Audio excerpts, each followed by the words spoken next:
우리 하나님 말씀 요한복음 14장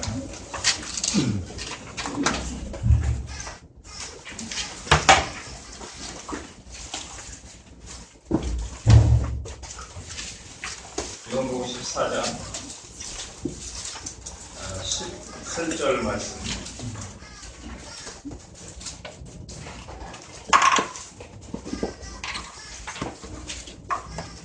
내가 너희를 고아와 같이 버려두지 아니하고 너희에게로 오리라.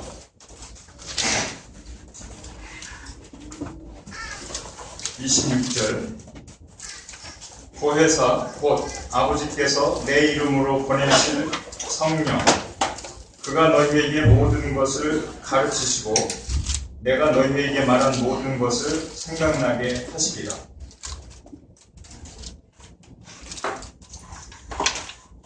주님께서 성령의 인도하심을 따라서 주신 말씀들을 생각할 때 감사가 됩니다. 저희가 하나님 말씀을 들을 수 있고 또 이해하고 순종할 수 있는 것은 우리 안에 성령께서 계시기 때문입니다. 주님께서 세상 떠나실 때 우리에게 주신 선물이 있는데 그것은 바로 말씀인 대로 성령님이십니다. 에베소서 1장 13절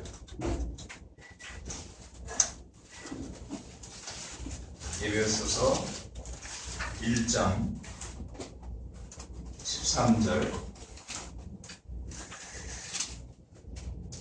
그 안에서 너희도 진리의 말씀 곧 너희의 구원의 복음을 듣고 그 안에서 또한 믿어 약속의 성령으로 인치심을 받았으니 주님께서 약속대로 복음을 듣고 믿는 자 안에 약속하신 성령으로 인치셨다.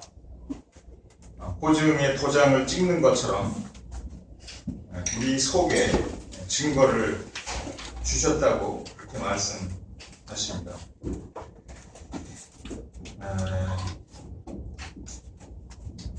성령을 어떻게 받을 수 있는가?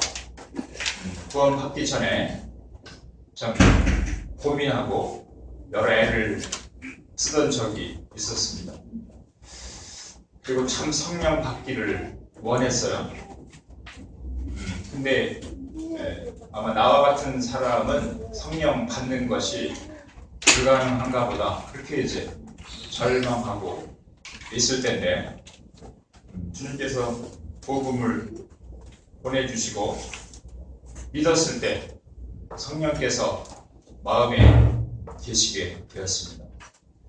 너무 놀라운 일이고 지금도 성령께서 우리 마음에 계시다 하는 것은 참 기이한 일입니다.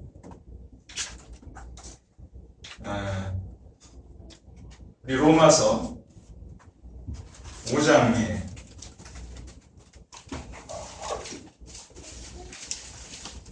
로마서 5장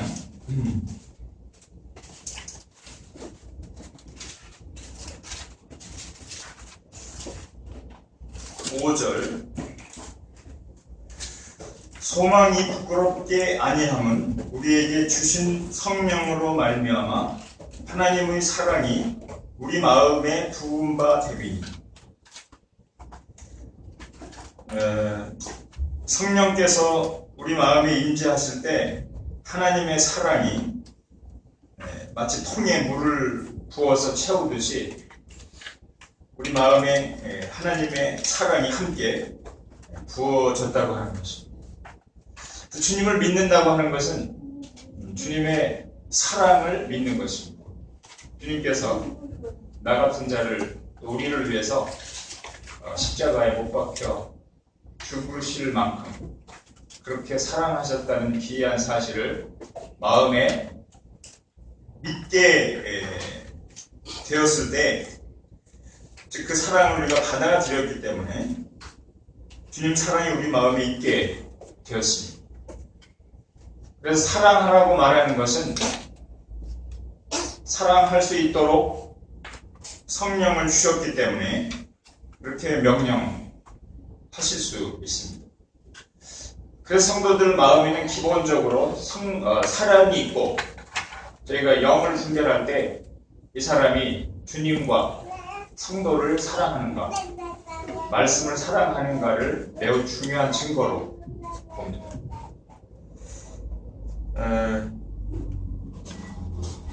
참 이 성령의 역사 중에 제가 거듭날 때 물과 성령으로 거듭난다고 그랬을 때 복음과 성령으로 거듭났죠. 그래서 우리 자신이 이렇게 이 자리에 앉아서 하나님의 자녀와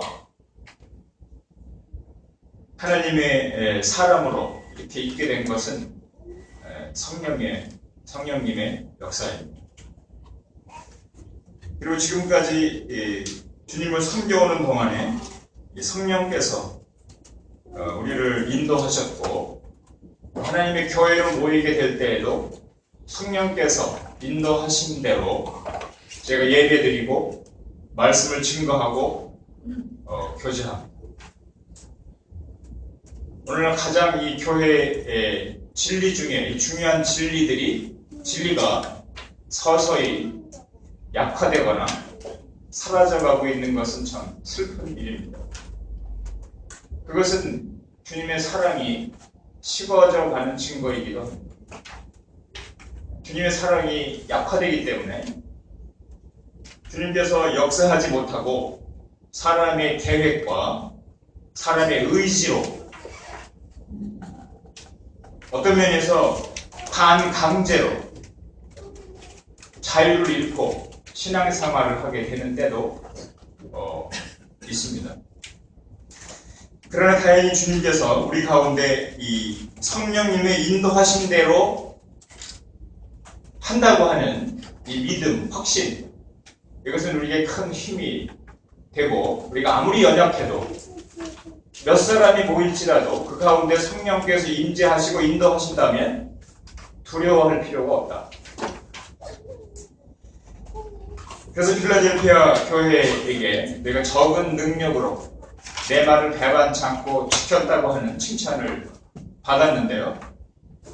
그것은 성령을 따라서 주님을 섬겼기 때문에 그렇습니다. 성령의 역사 가운데 가장 큰 특징 중에 하나는 성령의 열매 중에서 첫 번째가 사랑이라는 말이 나오는데요. 나머지 열매들은 사랑 뒤에 따라 나오는 열매들입니다.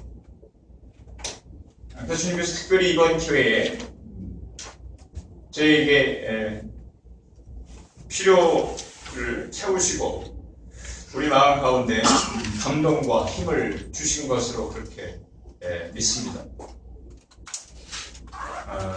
제 에너지는 하나님 말씀으로부터 오기 때문에 그 말씀을 듣고 제 마음에 다시 새기고 소화하고 다시 그 주변에 영향을 주게 될 때 주님께서 크게 기뻐하실 것으로 그렇게 믿습니다. 갈라디아서에서 몇 절을 보겠습니다. 갈라디아서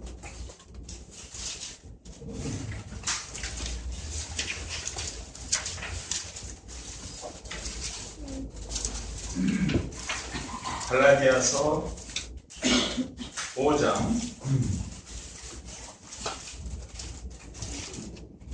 24절.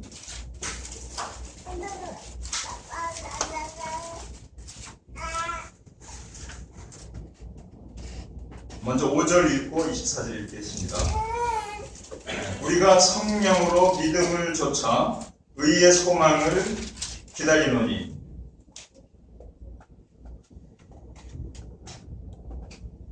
16절.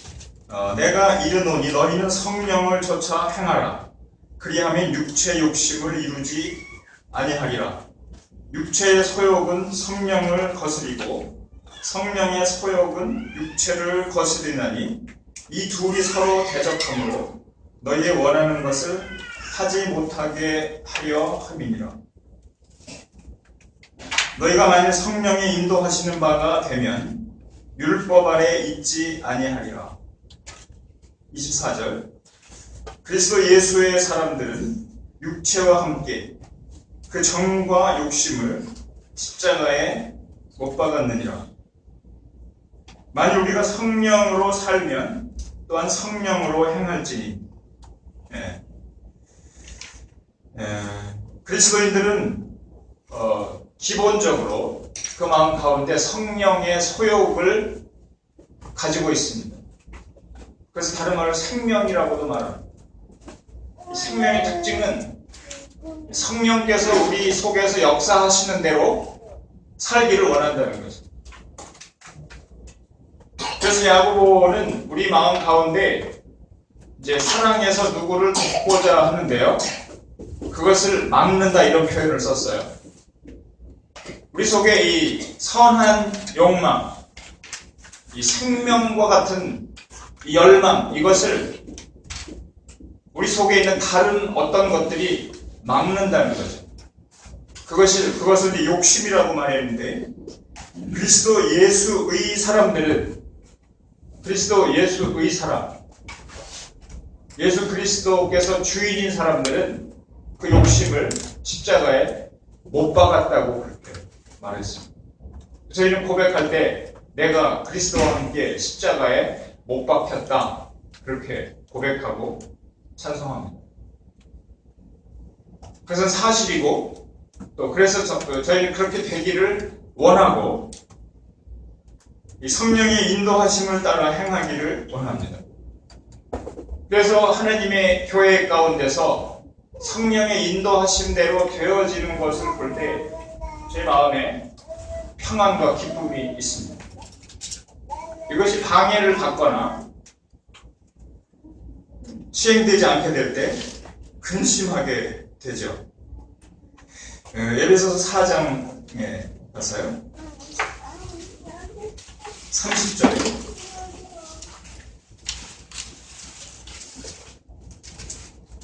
에베소서 4장 30절, 유명한 말씀인데요.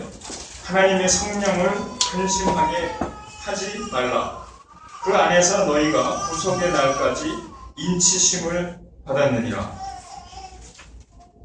여기서 근심한다는 말은 슬퍼한다는 말인데, 성령님의 인도하심에 불순종하게 될 때 성령께서 사랑이시기 때문에 근심, 슬퍼하신다, 그렇게 말씀하시고, 이 성령님은 우리가 구속될 때까지, 즉 주님께서 공중에 오시고 저희가 휴거될 때까지 성령은 우리 마음 가운데 거하십니다.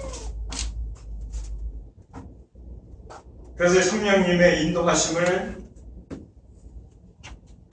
거절할 때, 순종하지 않게 될 때 성령께서 근심하게 되고요, 동시에 그 믿는 자, 그 성도도 마음의 평안을 잃게 됩니다. 그래서 하나의 징계죠. 1차적인 징계입니다. 그래서 이 성령님의 인도하심에 민감하게 그렇게 행하기를 원하는 것입니다.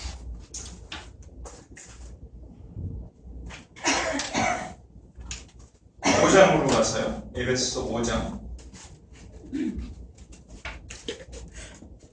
18절.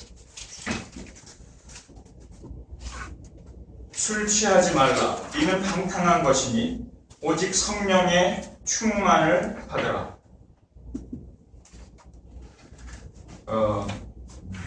성도는 술에 취하지는 않겠지만 아마 이 세상 어떤 것에 빠질 수 있겠습니다. 그리고 방탕, 목표에 맞지 않게 시간을 낭비할 수 있을 것입니다. 그렇게 하지 말라고 말씀하셨어요. 그리고 성령의 충만을 받으라. 성령께서 마음을 차지하게 될 때, 온전히 차지하게 될 때 성령 충만이라 이런 표현을 씁니다. 성령의 지배를 받는 상태를 말합니다. 에베소서는 성령의 인침을 받고요, 근심시키지 말라는 말씀을 받고 그 다음에 성령의 충만을 받으라고 명령을 하셨기 때문에 이것은 매일 우리에게 주시는 계명이고 명령이기도 하겠습니다. 저는 매일 이와 같은 상태에서 매일 전쟁을 치르고 있다고 할 수 있겠습니다. 너 영혼을 거스려 싸우는 육체의 정욕을 제어하라. 우리 속에 두 가지 욕망이 있는데 육체의 소욕이 있고 성령의 소욕이 있는데 성령의 능력으로 이것을 제어하라는 것입니다. 아마 이 싸움은 죽을 때까지, 주님이 오실 때까지 계속 될 것입니다. 에베소 교회에 주님께서 성령으로 말씀하신 것은 특별한 의미가 있다고 믿습니다. 우리가 때때로 느끼는 대로 우리가 사는 시대는 교회적으로나 세상에서도 사랑이 점점 약화되는 시대에 그렇게 살고 있습니다. 말씀을 계속 들으면서도 마음속에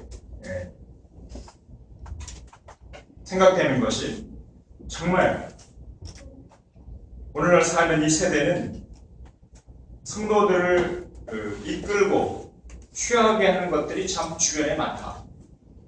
특별히 청소년들에게 있어서 매우 불리한 환경에 처해 있다. 그렇게 생각합니다. 그러나 하나님의 지혜는 어떤 것이 더 소중한 것이고 어떤 것이 더 무가치한 것인가를 분별할 수 있기 때문에 그렇게 명령하셨습니다.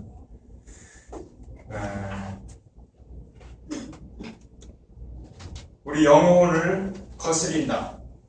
우리 영혼을 전 주님 안에서 평강을 계속 누리고 있는데 이것을 거스르는 것이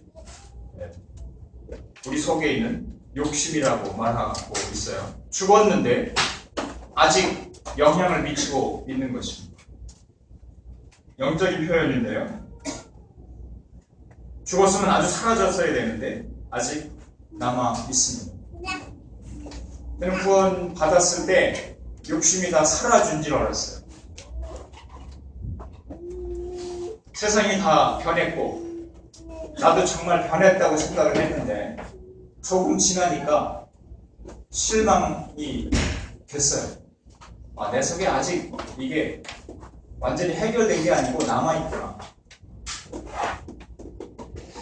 그리고 처음에 모를 때는 내가 구원받지 않았나, 구원 못 받았을지도 모른다, 그런 의심까지 들었습니다. 그러나 분명한 것은 예수 그리스도께서 나를 위해서 행하신 놀라운 사실과 그 사실을 내가 믿고 구원받았다고 하는 사실은 변하지 않았습니다. 그럼에도 불구하고 구원받은 지 수십 년이 지났는데도 불구하고 아직도 전쟁 중입니다. 매일 전쟁을 해야 합니다. 저는 구원받기 전에 네 가지 사실을 좀 생각하면서 고민한 적이 있는데요. 사람은 죽지 않을 수 없다. 그 다음에 사람은 죄를 짓지 않을 수 없다. 그 다음에 사람은 이 세상 사람들은 운명이라고 말해요. 운명 속에 산다. 믿은 후에는 섭리 가운데 산다. 마지막으로 싸우지 않을 수 없다. 그래서 건강을 지키기 위해서 싸워야 되고요. 또 이 세상에 살아남기 위해서 싸워왔어. 그럼 피할 수 없는 거예요.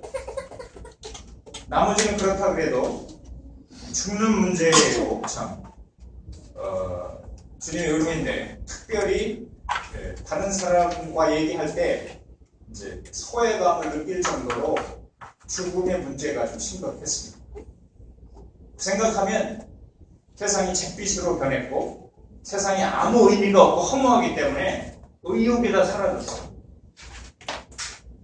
그러다가 이제 구원을 받았을 때, 이것은 참 놀라운 일이었습니다. 그렇게 오랫동안 괴롭혔던 죽음에 대한 두려움과 허무감이 사라졌습니다. 그래서 부수적으로 얻은 거죠. 영원한 생명을 얻었고, 그것이 그 의미를 조금 더 알게 될 때, 예수 그리스도와 그리스도부터 거듭난 사람들을 섬기며 교제한다고 하는 이 삶의 소중함을 알게 되면서 생의 의미가 바뀌었는데요. 근데 고민이 남은 것은 아직도 죄에 대한 전쟁은 끝나지 않았고, 그냥 매일 전투하고, 이제 마지막에 세상을 떠나게 될 때 승리하게 될 텐데요. 주님이 승리하셨기 때문에 우리는 이 매일 전투에는 한두 번 실패하고 질 수 있지만 전쟁에는 결코 질 수 없습니다. 주님께서 그렇게 하실 것입니다.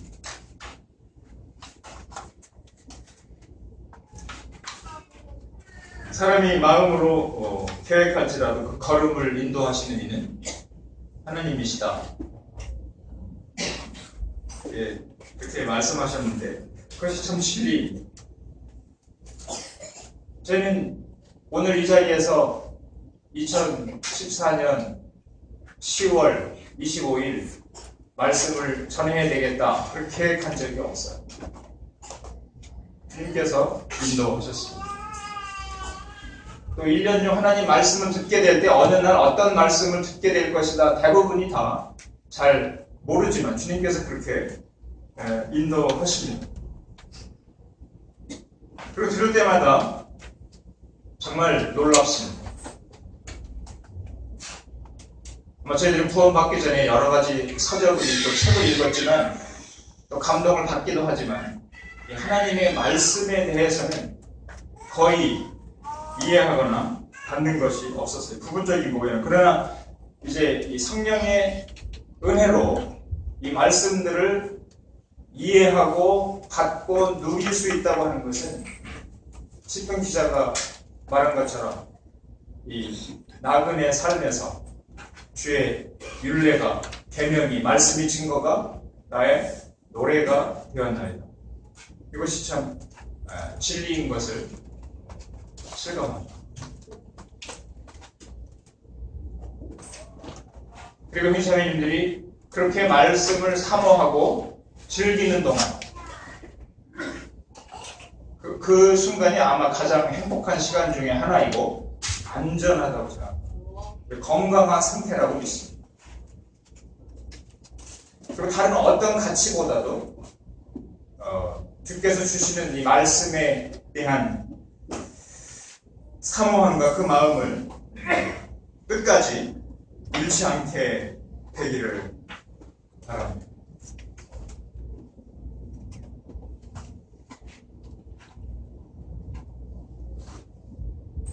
왜냐하면 경험해서 아시겠지만 우리 마음은 세상의 어떤 것으로도 채울 수가 없습니다. 우리 영혼은 그렇게 주님이 지으셨기 때문에 그렇습니다. 어리석게도 때때로 저희는 잠시 군것질을 하듯이 불량식품을 먹듯이 세상에 잠깐 낭비해보지만 결과는 쓰디쓴 결과뿐입니다. 마치 사탕처럼 잠시 달콤하다가 그 열매는 쓴 열매를 맛봅니다. 그리고 우리 생애에 맺은 열매들을 돌아볼 때 잘못된 시간 사용으로 인해서 생겨난 이 쓴 것들이 섞여 있습니다. 한번 지나면 다시 돌아올 수 없는 삶이기 때문에 심각하게 생각할 때 참 이미 경험한 사람들은 이제 교훈만 남죠. 다른 사람에게 부정적인 면에서 본이 될 수 있겠습니다. 주님께서 은혜로 지금까지 살아남겨 주셨지만 우리 후대에는 아마 나와 같은 처지에 있었다면 좀 더 많은 열매와 결과를 얻었을 것이라 그렇게 생각이 되고요. 간절한 마음으로 말씀을 드리게 됩니다.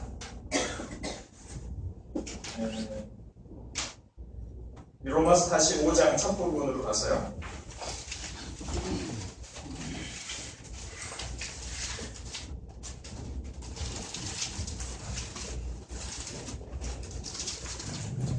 로마서 5장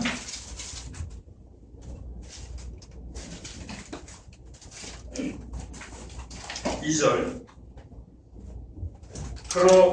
또한 그로 말미암아 우리가 믿음으로 서 있는 이 은혜에 들어감을 얻었으며 하나님의 영광을 바라고 즐거워하느니라. 다만 이뿐 아니라 우리가 환난 중에도 즐거워하나니 이는 환난은 인내를, 인내는 연단을, 연단은 소망을 이루는 줄 알미로다. 성령께서 믿음으로 사는 성도들을 인도하실 때에 시련 가운데로 인도하십니다.